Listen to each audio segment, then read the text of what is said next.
guys, MrRoflWaffles here. I was just editing the final part of our Super Easter egg playthrough that was meant to be going up tonight, and I'm kind of speechless right now. So, Jason Schreier has just put out an article on Kotaku. Now, Jason Schreier is a really reputable journalist in the games industry, right?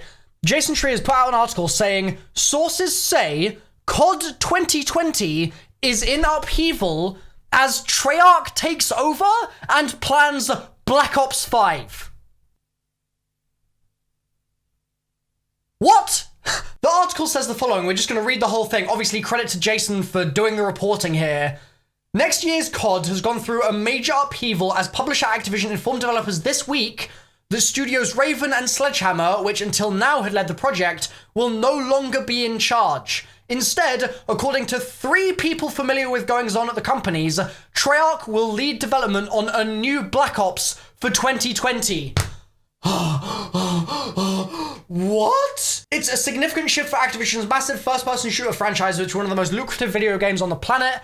Every fall for the past 15 years, Activision's put out a new COD game supported by a stable of different devs who rotated duties as required. Since 2012, Activision has followed a 3-year cycle for its lead studios Infinity Ward, Treyarch, and Sledgehammer. That's stuff that we're familiar with. The results have looked like this. Treyarch 2012, Black Ops 2, Infinity Ward 2013, Ghosts, Sledge 2014, Advanced Warfare, Treyarch 2015, Black Ops 3, Black Ops 3, I love you, 2016, Infinite Warfare, 2017, Call of Duty World War 2, 2018, Black Ops 4, 2019, unannounced game that is going to be Modern Warfare 4, and then in 2020, Activision had originally switched things up, assigning the Wisconsin-based support studio Raven to take leadership alongside Sledgehammer, which in itself we didn't even know, and that is huge news. And it was going to be set during the Cold War, likely involving Vietnam.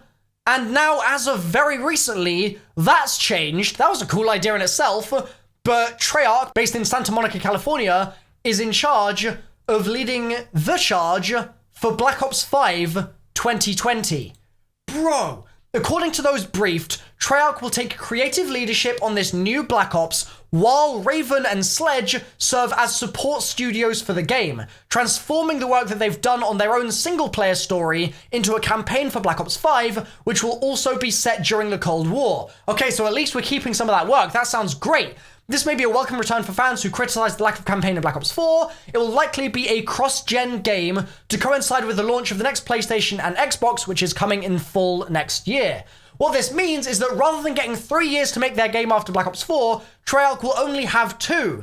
Some of the companies say that they're not pleased with that and are already bracing for brutal overtime hours like they faced last year on Black Ops 4. Others have told Kotaku that they're excited about the change as they have a solid game plan that isn't likely to change drastically, unlike their 2 previous projects. We'll share more about Treyarch and the dev of Black Ops 4 in the coming weeks.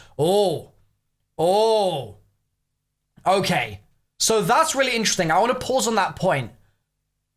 I know for a fact that crunch at Treyarch for Black Ops 4, certainly with varying degrees in different departments, was horrible.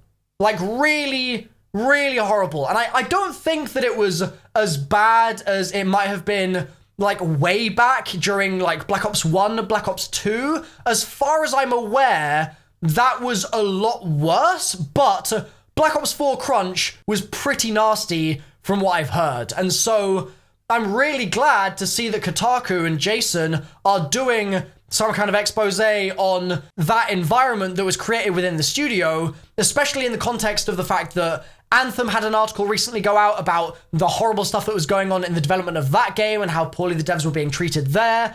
We've had a bunch of other developers recently talking about it or having their studios investigated as to what's going on with the devs to put them through such horrible conditions in order to make the games they're making.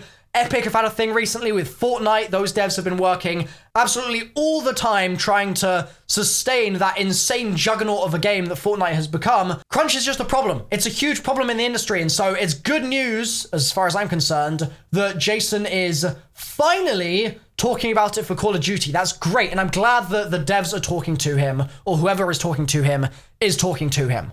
The article goes on to say, this news comes during a strange time for Activision and Call of Duty. Although Black Ops 4 sold well at first, we've heard that it hasn't had quite the revenue tail that Activision has been expecting. Internally, Activision executives have started to talk about embracing free-to-play as a revenue model, and 3 sources say they are looking into offering a free-to-play component for this year's Modern Warfare 4, although the specifics have not been finalized yet. Some within Activision have remained hesitant to the idea. I'm pretty confident there is not a battle royale in that game, and as such, what would they make free-to-play? Are they going to make like the multiplayer free-to-play? That would be a bit weird. Maybe the zombies replacement, whatever we're getting for zombies this year, is going to be the free-to-play thing if it ends up actually happening. If the Activision execs who don't like the idea come around and decide that it's the best thing for the game. We could be getting some kind of free-to-play zombies mode. Maybe.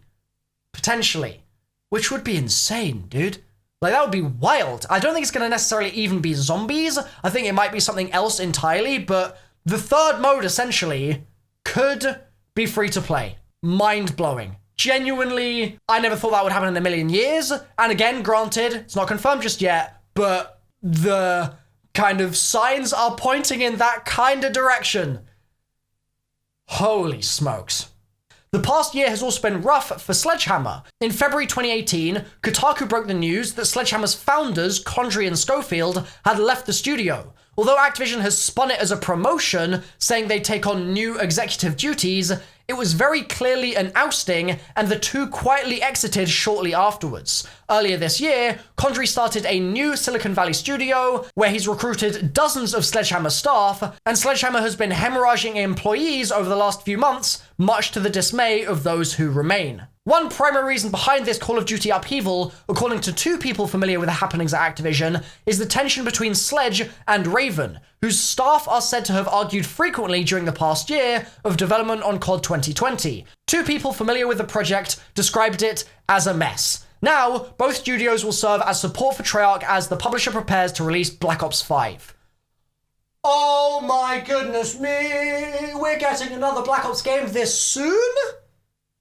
Oh, I need oxygen. I need an oxygen mask now. Like, I'm reaching from the top of the airplane, man. This is something else. This is something else. I honestly am gonna have to make probably multiple videos about this because there is so much in this article that I didn't even realize was in this article. Like, the Vietnam Call of Duty that we're getting, that's gonna be what it is now. Black Ops 5 is going to be in Vietnam. Bro, that's huge. And then also the fact that Sledge and Raven are going to work on a Treyarch COD, and they'll focus on the campaign and act as support studios, and that will mean that Treyarch will have all the freedom in the world to do what they'd otherwise be doing, making Blackout, more zombies, and multiplayer. Like, Black Ops 5, I'm hesitant to say it, just because of the fact that Black Ops 4 has had such a rocky time with zombies, but Black Ops 5 could, okay, the dominoes are being aligned such that it could be huge for the zombies mode. Huge. This could be the aligning of the planets that we needed to have happen in order for some life to actually significantly be breathed back into this game mode. Maybe. Which is really, really exciting. It's early days. I don't want to get everyone's expectations up without any reason to. Okay, like, let's be realistic about this. Obviously, these plans might change, etc. But this is a good first hint towards what's coming in like 18 months' time, and it excites me a lot. I mean, it's not going to be like a zombies-only title, I want to be clear about that, but imagine if it was! Like, I might make a video about that in the next couple days, just as a hypothetical. What if? Because there's so much going on here, man. There's so much going on here.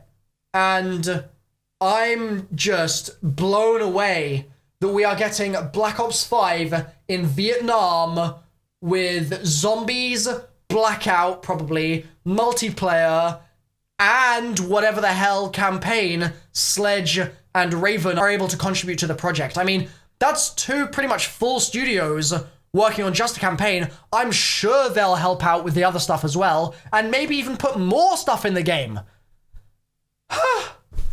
Nuts. Absolutely nuts.